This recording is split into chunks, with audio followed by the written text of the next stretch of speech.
Hey, salut les gens, c'est Riscat, on se retrouve pour une nouvelle vidéo sur Microsoft Flight Simulator 2020. Aujourd'hui, petit test d'un nouvel hélicoptère sorti il y a pas très longtemps, il y a à peu près un mois, sur Flight Sim.to.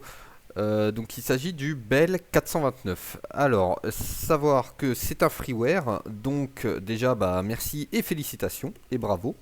On remercie et on soutient en tout cas, donc voilà. Et puis écoutez, aujourd'hui on va se faire le petit test de ce petit hélico. On est du coup à Agno, voilà. Écoutez, je vous propose qu'on le démarre tout de suite. Alors avant ça, peut-être avant de le démarrer, parce que quand même après ça va faire du bruit, on va faire un petit tour extérieur. Écoutez, pour du freeware c'est plutôt pas mal, on n'a pas énormément de détails, mais voilà, les textures sont plutôt propres, hein. Je vous rappelle que moi j'ai des paramètres graphiques qui sont relativement bas, donc forcément moi je me contente de peu. Et écoutez, vu mes paramètres graphiques, écoutez, on a quand même les deux trois reflets, les deux trois choses sympas. Là sur le rotor on a des petits détails plutôt sympas. Voili voilou. Qu'est-ce qu'on peut dire de plus? Écoutez, c'est voilà, somme toute plutôt classique. Mais en tout cas pour du freeware c'est vraiment pas mal. On n'est pas non plus sur du H145, mais quand on compare au H135 de HPG, on est à peu près sur la même gamme, donc c'est plutôt pas mal. Voire je dirais qu'on est presque mieux que le H135 de chez HPG, en tout cas sur l'aspect extérieur. Le gros problème, on va dire, enfin c'est pas vraiment un problème, mais on va dire là où on perd un petit peu en qualité, c'est sur l'intérieur, hein. Vous voyez les boutons, le joystick. Alors là on a le collectif, ou pareil, voilà, c'est un peu les modélisations à la FSX à l'époque, quand voilà, forcément les logiciels de modélisation 3D n'étaient pas forcément très très aboutis non plus. Et puis après, faut pas oublier que c'est des gens qui prennent ça sur leur temps personnel, qui n'ont pas forcément les plus grandes connaissances du monde.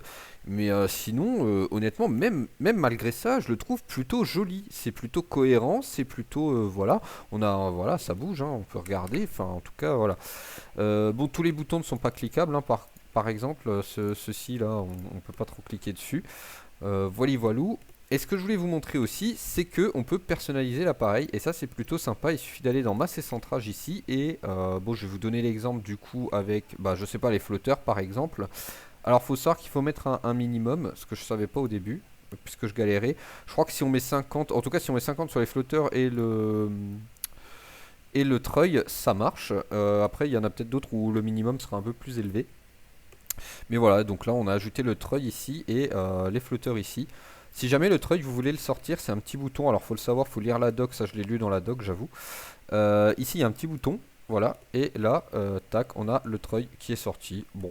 Je sais pas si on peut s'en servir, par contre j'ai pas lu la doc jusque là, mais voilà, c'est déjà pas mal, hein. J'ai déjà lu un petit peu de doc, vous savez, moi ma réticence à lire des docs. Donc voilà, c'est déjà pas mal, je trouve. En tout cas, écoutez, je vous propose qu'on le démarre quand même, hein, un moment. Allez, alors là par contre on s'en prend tout de suite plein les oreilles. Alors ça c'est vrai que c'est un petit peu stressant au début. Hop, on va allumer les générateurs. On va, donc là, les relais sont déjà mis, c'est parfait. On va allumer les pompes. Oui alors. Oh. On va la laisser parler. Voilà. Ok, on va démarrer le moteur gauche. Enfin la turbine plutôt. Ah, dès que c'est à 2000, on relâche. Bon, lui il maintient encore, donc ça va. Parce que certains appareils ne maintiennent pas, donc voilà. Et on va allumer. Voilà, on va profiter que ça maintienne automatiquement pour regarder un peu de l'aspect extérieur, comment ça se déroule.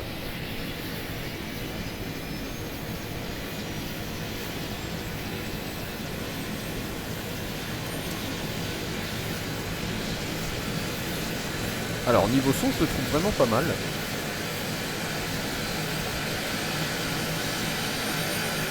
Ah, pour le coup, le son est vraiment bien. Alors, je vais déjà prendre le joystick avec moi peut-être, parce que pour l'instant j'avais mis le joystick sur le côté. On va retourner à l'intérieur parce que le son est un petit peu fort. Bon, j'étais sur 30, voilà, allez, on va se mettre sur 24, c'est très bien. Ok, bon, alors j'ai des petits coups de lag, tiens, c'est peut-être, j'en avais pas trop avant, mais bon. Ok, écoutez, bon, on est à peu près centré, ça devrait suffire. Alors, faut savoir que bon, je l'ai déjà un petit peu piloté, comme je le disais. Donc, j'ai pas trop en main non plus. Mais c'est vrai que le pilotage n'est pas des plus faciles. Et ça ressemble un peu à du Taox Hangar, hein, pour ceux qui voudraient un point de vue. Là où la différence se fait, c'est qu'en fait il y a vraiment une grosse latence, enfin une grosse latence, il y a vraiment une latence, mais vraiment, je ne vais pas dire réaliste parce que j'ai jamais piloté d'hélico, mais je pense que c'est vraiment un peu comme dans la vraie vie, où dès que vous allez par exemple incliner l'hélico à gauche, bah, il va y avoir un moment avant qu'il aille vraiment sur la gauche ou des choses comme ça, vous voyez, enfin les effets un peu aérodynamiques, je trouve qu'on les a moins avec les autres hélicos et celui-là c'est un peu plus accentué. Ça demande un petit moment de prise en main. Alors par contre il est assez sensible, hein. Comme vous le voyez j'ai du mal à garder le cap. Donc comme dit là, on a décollé d'Agno. On va aller vers l'ouest. Vers l'ouest il y a un hôpital, on essaiera de voir si on peut atterrir là-bas. Bon après il se pilote plutôt bien, hein.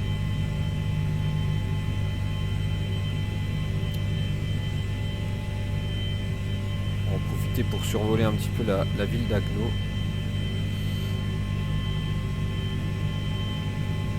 Alors on va essayer de mettre un petit peu plus de gaz, voir un petit peu si on se met à plat. Voilà, on est à peu près à 50 nœuds. Alors j'aimerais quand même atteindre les 50 nœuds pour éviter d'être en dessous du... Pour éviter de perdre un peu de puissance sur le palomnier là. Voilà, ça je peux relâcher un petit peu le palomnier. On va essayer de se mettre un petit peu à plat et de mettre... alors pas plein gaz parce que sinon forcément le rotor va ralentir, mais... Alors on a du compensateur, donc ça permet de, voilà, de relâcher un petit peu la force là sur le joystick.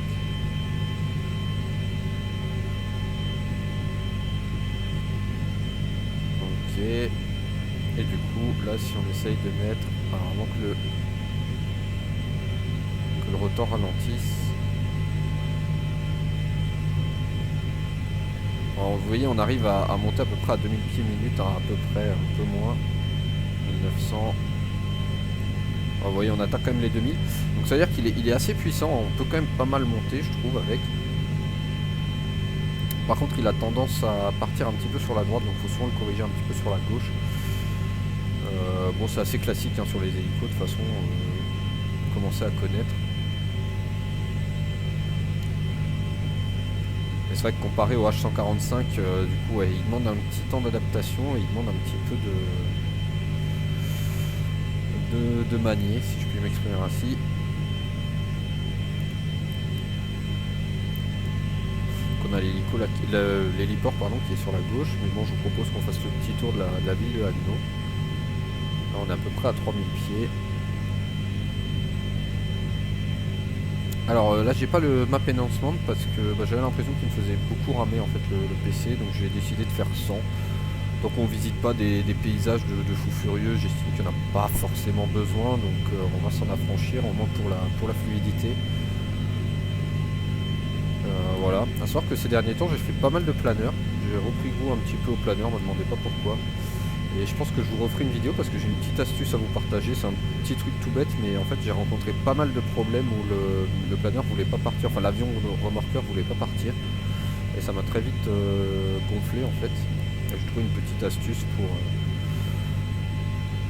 au pire si ça vous arrive et que vous êtes déjà en plein vol et que vous n'avez pas envie de retourner dans le menu, vous pouvez vous lancer, vous pouvez téléporter l'avion en l'air là, et puis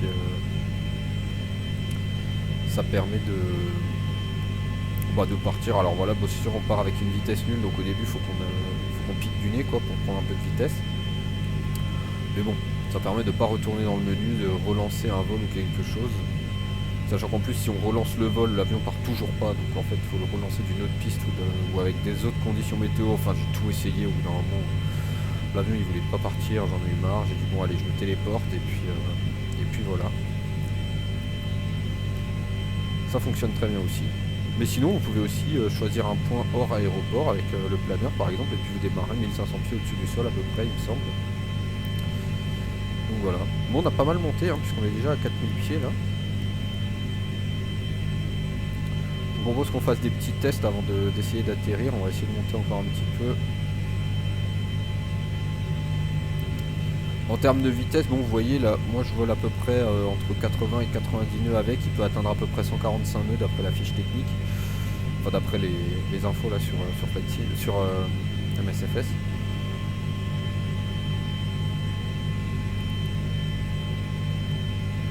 On va essayer de monter à peu près à 5000 pieds quand même. J'ai encore un peu de ressources, je vais essayer de puiser un peu encore dedans. En espérant que on n'ait pas les RPM qui chutent.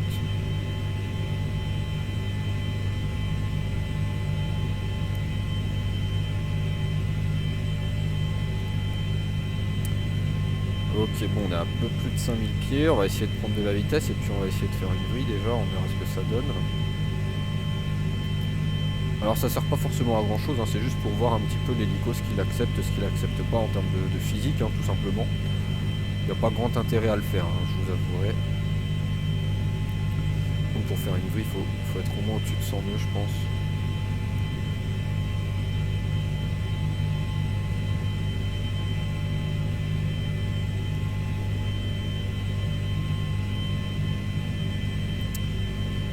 Ouais, c'est un peu long, hein. Bon, par contre c'est vrai que c'est un hélico qui accélère pas très vite, j'ai l'impression, et qui foncièrement ne va pas très vite non plus, ou a du mal à atteindre des vitesses plutôt potables, on va dire.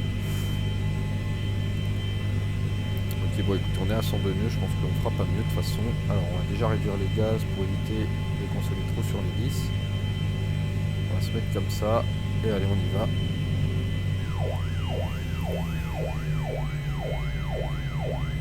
Ok, donc là on revient, c'est un petit peu dur, voilà, on revient tranquillement. Donc là j'ai 0 gaz, hein, pour info, 0 sur le collectif. On laisse le rotor reprendre sa vitesse, on fait une ressource douce, on augmente légèrement les gaz. Ok, bon là on a le rotor qui allait un petit peu vite, hein, mais voilà, le but c'était de... Voilà, et là on remet les gaz tranquillement.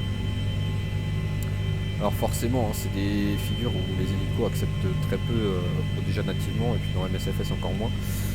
Dans MSFS on a la chance que là, typiquement je pense que si vous aviez fait ça avec l'hélico en réel, de toute façon la turbine était morte après, donc de toute façon elle aurait même pas repris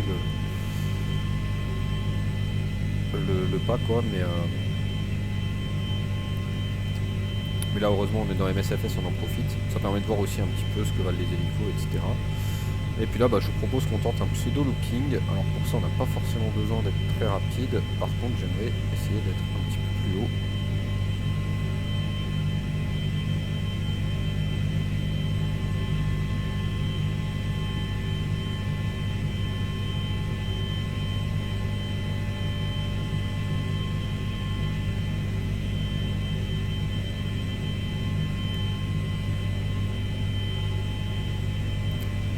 Ok, bon, on est à peu près à la hauteur voulue. Alors, on va essayer de prendre un petit peu de vitesse quand même.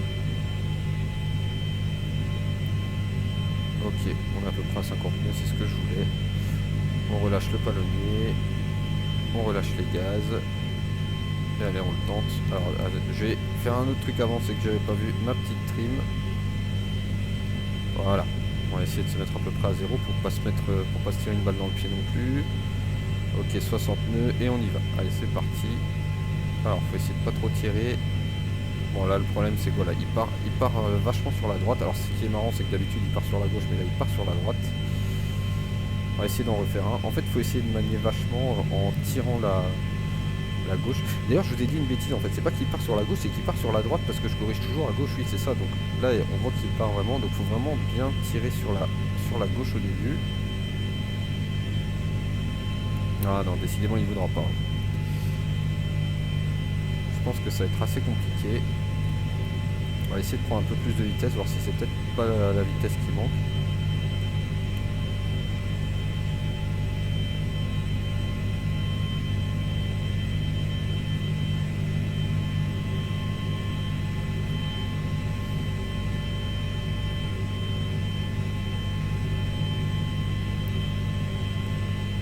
Ok, bon, on est à peu près à 100 nœuds. On va essayer d'y aller tranquillement. Non, toujours pas. Je pense qu'il faut laisser un petit peu plus de gaz. On va tenter. Donc là, je suis à 50%. Non.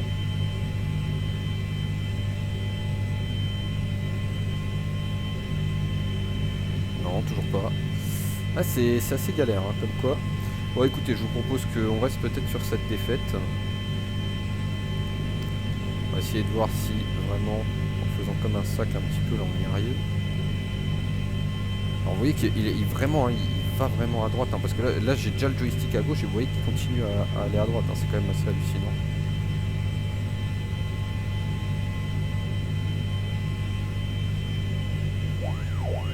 Hop, là on y est arrivé.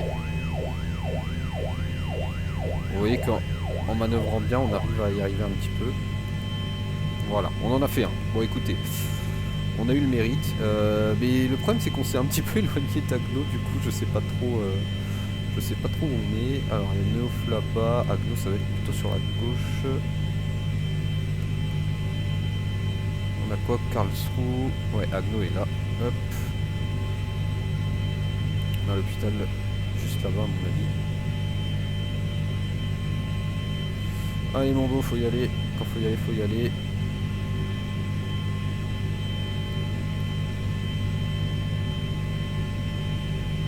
On va profiter un petit peu de la vue extérieure aussi. Le bruit extérieur est vraiment sympathique. En tout cas moi j'aime bien. Je sais pas si c'est vraiment très réaliste mais j'aime beaucoup. J'aime beaucoup. On va essayer de descendre un petit peu. On est quoi, 3000 pieds là? Allez. Alors vous voyez, hein, il accepte quand même plutôt des choses un petit peu space quoi, mais après il demande quand même une certaine maîtrise, une certaine anticipation surtout. Ah, là on est en survitesse. Vous voyez, en survitesse il est pas non plus très traître, hein. On arrive à le maîtriser tranquillement. Après il perd très rapidement sa vitesse par contre. Ok, par contre j'ai perdu de vue du coup je voulais atterrir sur l'hôpital, de mémoire il est à peu près là. On va déjà essayer de ralentir là. Vous voyez, il faut toujours le corriger à gauche, c'est assez prenant en fait.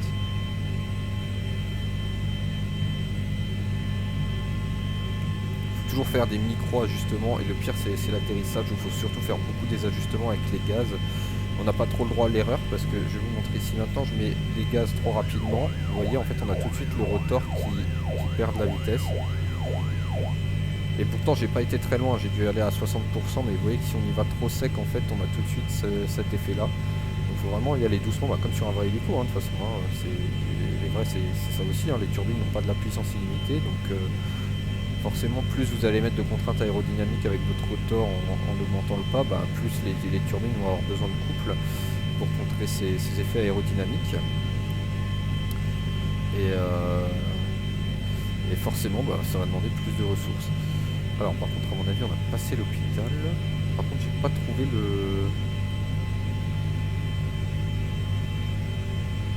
l'héliport. Oh là, t'excite pas. Ah, je me demande si c'est pas ça là-bas. Attendez, attends, doucement. Non, pas du tout, on dirait un terme technique en fait. Alors si quelqu'un voit l'héliport, hein, qui me le dit. Je vois quelque chose là-bas, mais je suis pas sûr que ce soit ça. Est-ce que ici on a quelque chose? Putain, c'est bête, je l'ai perdu de vue et... Mais de mémoire, il est quelque part là quand même. Hein. Je suis en train d'essayer de le retrouver là. Bon, sinon on atterrira sur l'un des carrés là où on fera un peu d'imagination là. Mais ah, c'est vrai que j'ai perdu de vue, c'est dommage. C'est dommage. J'aurais bien voulu vous montrer l'hôpital d'Agno. Alors c'est marrant parce que là en dessous on a par contre un petit... Ah non, je pensais que c'était un petit terrain mais non en fait pas du tout. C'est juste qu'il y a des plots blancs. Vous voyez après même là en faisant pas trop attention à son pilotage il n'est pas non plus trop difficile à piloter. Mais... Là avec tous les parkings je pense qu'il doit être là. Ah à moins que ce... Ah attendez, c'est peut-être le petit truc là en fait. Regardez, juste en dessous, là, on a un petit carré. Ouais, je pense que c'est ça. Chercher quelque chose en goudron, mais en fin de compte... Alors, par contre, du coup, le fait d'avoir changé la vue, etc.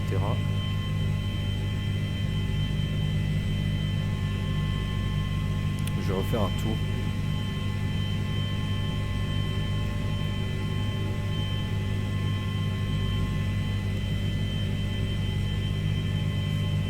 essayer d'éviter quand même la ligne électrique, ce serait bien.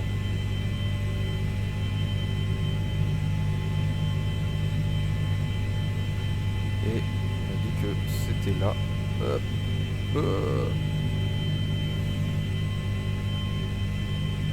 Je pense que c'est ça. Hein. Regardez, un petit carré, on dirait, là, avec des plots blancs et tout. C'est juste que forcément, bon, moi je cherchais du macadam, mais peut-être que c'est ça.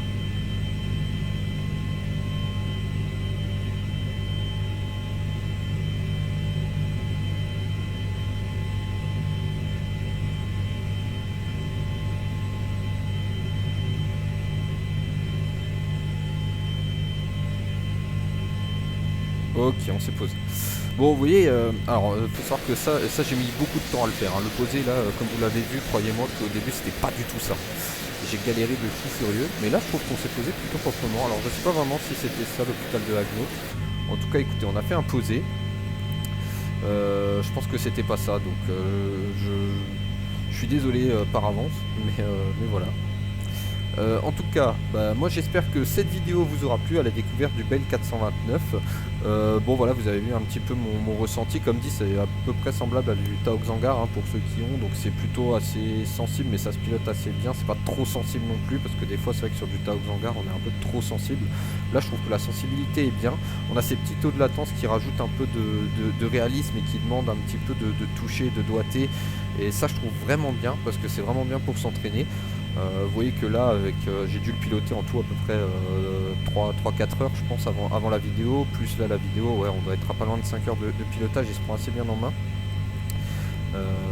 Donc voilà, je vous le conseille en tout cas, vu que c'est du freeware, ça vous permet d'apprendre un peu plus que si vous êtes sur du H145 ou sur du H135 où les physiques sont un petit peu spécifiques. Là on est vraiment sur de la physique un peu comme le natif, j'ai plus le nom, le Cabri G2 voilà. Comme le Cabri G2 sur MSFS, mais là on est quand même sur un hélico plus gros, donc avec un peu plus d'inertie, de choses comme ça, donc vraiment moi je vous le conseille. Et puis comme dit c'est un freeware, donc bah, merci aux développeurs de cet appareil de nous le laisser gratuitement pour la passion. Voilà, en tout cas j'espère que cette vidéo vous aura plu, je vous laisse avec une petite vue extérieure de cet hélico. Voilà, avec le petit rayon de soleil comme ça. Bah, merci d'avoir suivi, moi je vous dis à très bientôt. Prenez soin de vous, prenez soin de vos proches, c'est important. A très vite, c'était Race 4. Salut!